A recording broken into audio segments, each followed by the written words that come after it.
Awesome. This is the Red Road channel, and this is Thunder. Well, I'm going to make a futile attempt at doing a Native American yodel in behalf of Leonard Peltier's freedom.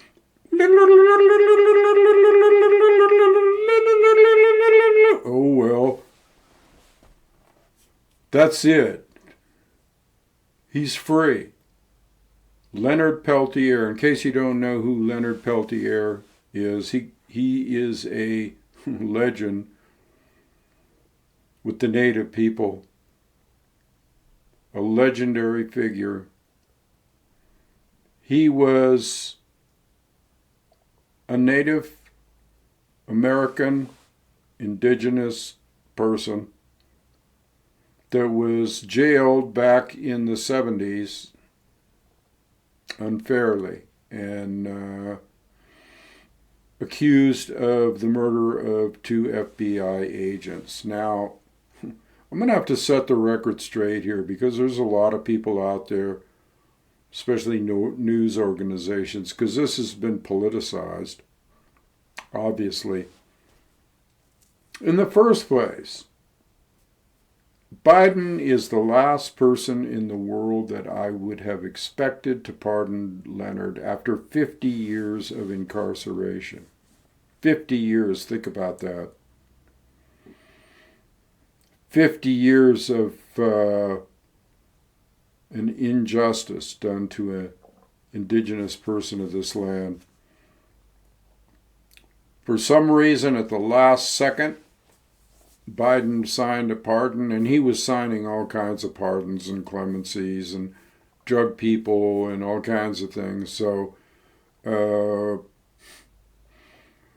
you just got to try to figure this out, but I'm looking at it like it was basically him politicizing.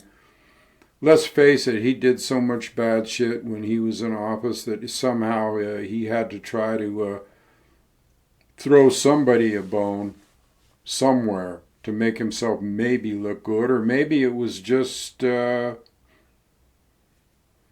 don't know. This is a hard one to figure, but I'll put it this way. Great Spirit was at work. It doesn't matter what his intentions were or why he did it or anything. Great Spirit was at work here to get Leonard out of that hellhole. But again, as to the matter of setting things straight,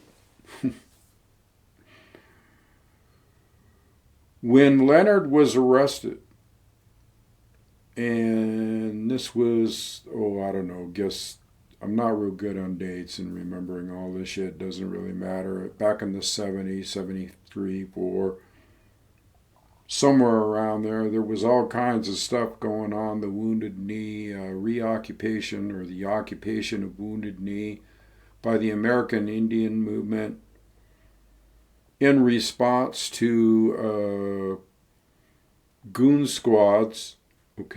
Goon squads, in other words, killers, going around and causing murder and mayhem and mischief on the reservation. And who was that run by? It was run by a guy named Dick Wilson, who was a tribal chairman or something, head of the tribe, the tribal council, that was taken over by the feds, and used for nefarious and covert purposes to strike terror in the hearts of those on sacred land and around Wounded Knee and in that area on the Pine Ridge Reservation. That's why AIM went in and did a actual military type standoff with firearms, armed rebellion, armed standoff, in response to all the mayhem and murder and malfeasance of the FBI,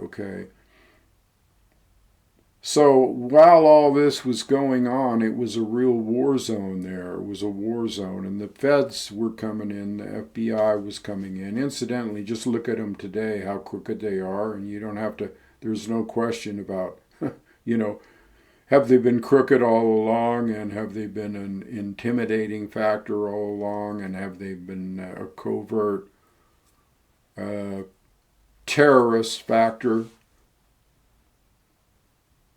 That's what you have to consider. But this was a war zone going on back then. And so Leonard was, as an indigenous person with others like John Trudell and Russell Means and Dennis Banks and a whole slew of others, even Fool's Crow, the great shaman and medicine man, was their spiritual advisor and leader. And so what happened was there was so much violence, and there were land disputes too going on about the mineral resources on the res back then. All kinds of bad things were going on, and the goon squads and their forces had a vested interest in obviously some type of monetary situation. So it was a real war zone, and while this was going on, two FBI agents pulled into bad timing. Anytime you got a Fed on the res, it's bad timing. They have no business there, not at all. The black coats and the black ties, the men in black, showed up, and they got caught in a crossfire, basically, is what it amounted to, from a hill or something somewhere, and their car got riddled with bullets. They got out of the car, and somebody went up and shot them at point blank range. Now, again, I'm not justifying anything here, although I'm trying to paint a picture of what the bigger situation was. It was pure chaos. Now, during all this, there were several parties that were accused. With Leonard Peltier, and there were three others also involved that were accused. They were tried, they were acquitted, except for Leonard. The other three, for some reason, maybe because Leonard went to Canada, the other three were tried first, and they were all acquitted on the same evidence that would later supposedly be presented for Leonard's case, which would have acquitted him as well. Problem is, the FBI saw from their first trial that they made a bunch of mistakes by not just outright bribing people and intimidating people like Anna May, a woman on the res, and others, in coercing them and bringing undue stress upon them to testify in a certain way, which later they recanted, by the way. So basically it was a frame-up of Leonard, and he did 50 years behind bars, and every time his parole came up, even though he might have been very eligible, model prisoner and all our good shit, the feds were right there blocking every parole hearing he ever had. So how he got by this time, I have no idea. It's a fluke, but it's a good fluke. So he will be out on February 18th, I hear, or maybe even sooner. I have been working in his behalf for years. Hell, I was even in phone calls with members of way back when this first started, with members of his legal team. Knew him personally, knew members on there, and was advising them, because they were actually messing up and not doing what they were supposed to be doing. Factional infighting and that type thing. But Leonard is a true warrior. Leonard is a warrior in the spirit of crazy horse. Hoka hey, brother. Hoka hey. Only that means it is a good day to die, but now it's a good day to live, isn't it, brother? The perseverance that would take to be in incarceration for that long, knowing you didn't do something, and a bunch of people on the outside wanting you out, in the indigenous community, to be in there that long, to persevere, to have fortitude, to have courage, to go that long. So he is, he got the word. He got the clemency notice, and now the only thing I'm afraid of is I just don't. I hope something doesn't happen in between now. That he's got clemency and he's still in on the inside in the prison system somewhere in Florida, I think. Boy, doesn't that that's where they sent Geronimo too, back in the day.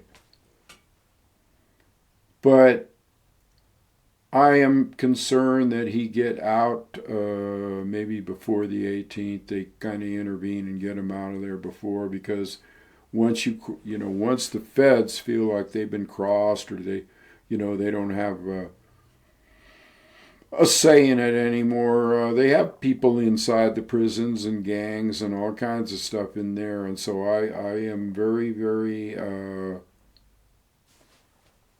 cognizant of the fact that until he gets out of that prison, I hope he's out already. I hear they were working they were working on it, excuse me.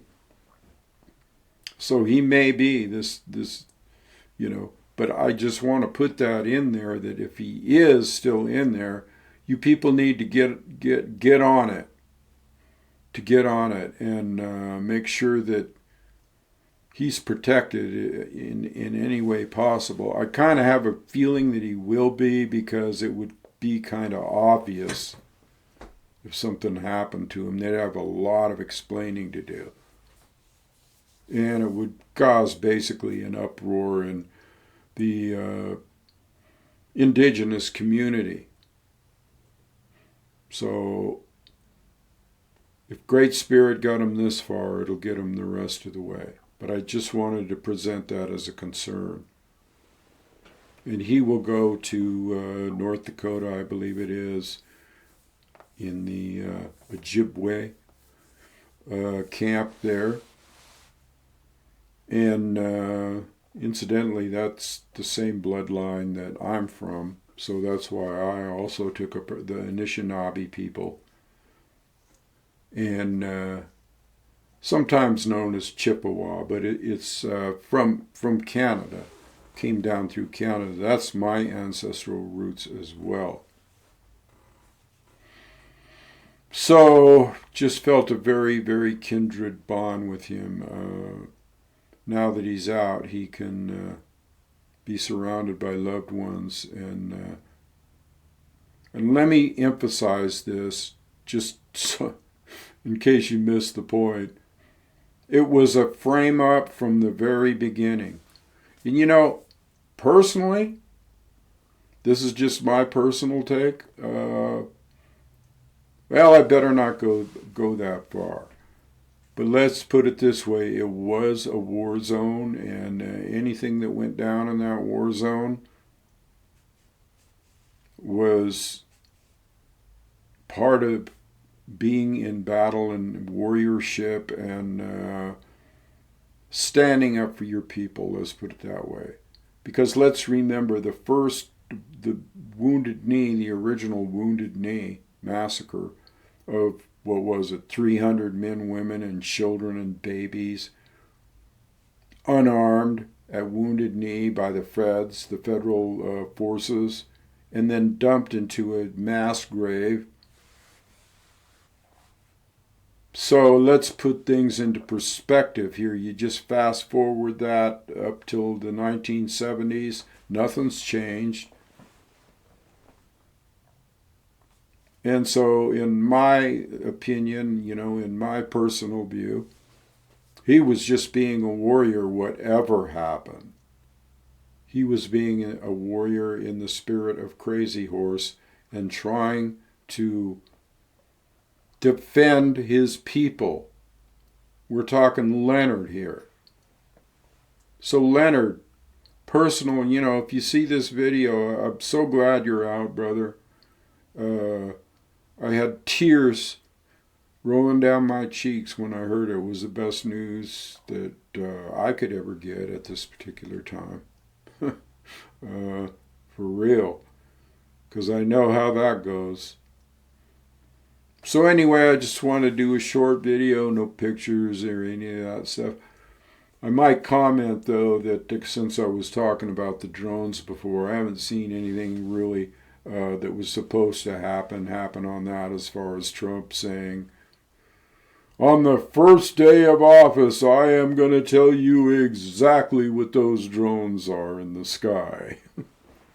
I don't know if we could take that to the bank, people. So anyway, I'm going to sign out now. I may do a video later on about that very thing, get back to what's happening on that level.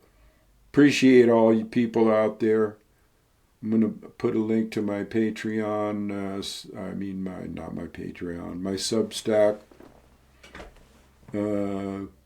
so that you can subscribe to that free, or if you wish to support this channel, you can do a yearly thing, monthly, whatever.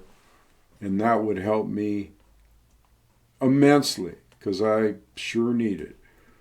So anyway, I'll leave it there and just say, Wopila Aho.